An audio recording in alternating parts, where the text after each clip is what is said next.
교회발 확진자가 급격하게 발생하면서 한국 코로나가 다시 한번 시험대에 오르는 상황을 속 시원하게 알려드립니다. 현재 코로나 방역에서 세계의 극찬을 받았던 한국의 모든 이목이 다시 한번 집중되고 있습니다. 특히 교회 집단 감염이 수도권 확산의 뇌관으로 지목되고 있는 상황입니다. 이와 관련된 정광훈 목사가 담임을 맡은 서울사랑제일교회 등에서 확진자가 크게 증가하며 대구 신천지 이후로 다시 한번 교회발 확산이 시작되는 위험천만한 상황에 한국에서 진행되고 있습니다. 실제로 사랑제일교회에서는 지난 12일 교인이 처음 확진 판정을 받은 뒤 해당 교인을 중심으로 확진자가 급증하고 있는데요. 이에 대해 사랑제일교회에서는 신도들의 코로나19 진단검사를 고의로 지연시켰다는 의혹에 대해서 그런 사실이 아예 없으며 오히려 당국보다 먼저 나서서 조치를 취했다고 주장을 반복하고 있는 상황입니다. 교회 관계자는 교회 내 첫 확진자가 확인되자마자 자체적으로 안내문을 부착하고 신도들의 출입을 금지했으며 개인 신도 휴대전화 번호로 문자를 5차례 이상 보내 보건소 안내에 협조할 것과 집회도 나가지 말아달라고 당부했다고 말하며 자신들은 방역규칙을 철저하게 지켰다고 말했지만 급격하게 증가하는 신도들의 코로나 확산은 그동안 국민들이 지켜오며 안정적인 방역 수준을 확보했기 때문에 이렇게 늘어나는 통계 지표를 보며 한국 국민들의 안타까움이 늘어가고 있습니다. 이에 대해 각종 신문 기자들은 해당 교회가 조사 대상 명단을 누락했다는 것에 대해선 전체 교인 명단과 8월 7일부터 12일 방문자 명단 등 두 가지를 공문을 요청했다며 실제 존재하는 방명록 원본 및 사본 일체와 전자문서로 옮겨 기재한 파일 모두를 제출했다며 해당 논란에 대한 입장을 밝혔습니다. 다만 출입구에 출입카드를 찍어야만 출입할 수 있도록 하는 장비가 설치되어 있지 않은 이상 방문자들 중 방명록에 기재되지 못한 경우는 불가피하다며 명단을 변조해 고의로 일부를 누락, 은폐했다는 식의 신문 사설의 논조는 허위사실이라며 발끈했는데요. 이는 마치 교회에서는 방역 절차를 지켰지만 교회 신도들이 방역 규칙을 안 지켰다면 교회 탓을 해서는 안 된다라며 이제는 교회와 교회 신도를 분리하며 논리를 방어하는 상황까지 온 것 같습니다. 이와 관련하여 중앙방역대책본부에 따르면 서울사랑제일교회의 누적 확진자는 249명으로 늘어났다고 밝혔습니다. 이러한 수치는 신천지 5214명, 이태원 클럽 277명에 이어 세 번째지만 확진자가 꾸준히 늘고 있어 곧 이태원 클럽 규모를 넘어설 것으로 보입니다. 왜냐하면 관련 언론이 뉴스 보도로 전파된 지 현재 하루에서 이틀밖에 되지 않았고 광복절 휴일이 껴있는 상황이며 해당 교회 신도들이 코로나 검사를 받지 않았을 경우가 더 많을 것이라 예상됐기 때문입니다. 또 다른 교회 집단 감염 사례인 용인 우리제일교회에서도 같은 날 21명의 추가 확진자가 나와 누적 확진자가 126명까지 늘어났습니다. 더불어 양천구 대세김 교회 역시 3명이 추가 확진돼 누적 확자는 7명이 더 늘어났는데요. 이렇게 갑작스러운 상황에 부딪힌 방역당국이 코로나19 집단 감염 불안 요소로 교회를 지목하는 이유입니다. 그렇다면 유독 타 종교에 비해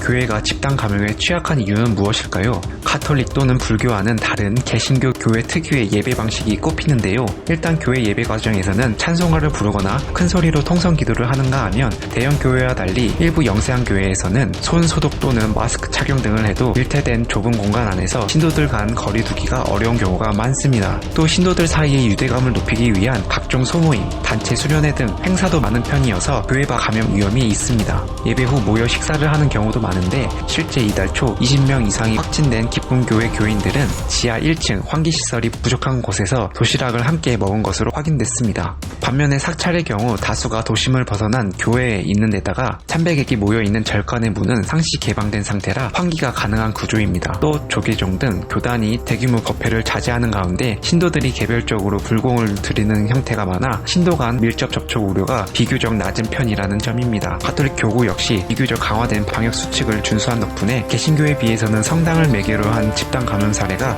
극히 적었습니다. 올 2월 이스라엘 성지순례를 다녀온 가톨릭 안동교구 신자 집단 감염도 있었지만 대구 경북 지역의 확산이 극심했던 시기라는 점을 고려해야 한다면 그 이후로는 그 수가 적었습니다. 이 같은 이유로 정부는 교회 집단 감염을 더욱 눈여겨보고 있는 상황입니다. 이와 관련해 최근 우리나라의 코로나19 급속한 확산 사태와 관련해 외신들도 주목하고 있습니다. 특히 이번 확산의 중심에 일부 교단의 교회가 자리하고 있는 것에 대해 외신들이 흥미를 보이며 사랑제일교회 목사 정광훈 씨에 대해 초점을 맞춰 해외 언론들이 방송하고 있는데요. 로이터는 한국 정부가 자가격리 규칙을 어기고 감염 추적을 방해한 혐의로 교단 목사를 형사 고발했다며 이 목사의 교회가 5개월 만에 발생한 최악의 코로나19 확산에 기름을 부었다고 보도하며 외국인들이 본 이번 사태를 알 수 있었습니다. 또한 정광훈 목사의 사랑제일교회가 지난 2월 신천지 사태의 악몽을 떠올린다고도 말하며 현재 이후로 한국의 대처 방안에 온 세계 시선이 주목하고 긴장하고 있는 상황입니다. 이에 더불어 로이터는 사랑제일교회가 국내외 취재에 응답하지 않았다고 덧붙이기도 했습니다. 블룸버그 역시 이날 한국교회에서 불길 확산 이후 대규모 감염 경고라는 논조에 기사를 올린 경우도 있었습니다. 그런데 이것만이 끝이 아닙니다. 현재 방역당국이 더 걱정하고 있는 것은 등록교인 수가 56만 명인 세계 최대의 개신교회인 여의도 순복음교회에서 코로나19가 퍼진 것으로 드러나 방역당국이 긴장하고 있습니다. 교인 확진자가 다수 발생했으며 이 중 상당수는 성가대원으로 알려졌습니다. 현재까지 밝혀진 확진자 수만 해도 10명 안팎으로 알려졌는데요. 특히 비말 확산이 일어나기 쉬운 여건에 있는 성가대원들 사이에서 전파된 사례도 상당수 있는 것으로 전해졌습니다. 더불어 해당 교회 교인은 30대 남성으로 코로나19 확진 판정을 받은 데 이어 A씨 부모도 추가로 확진 판정을 받았는데 이들은 10일부터 12일까지 제주도에 머문 것으로 조사되며 전국적으로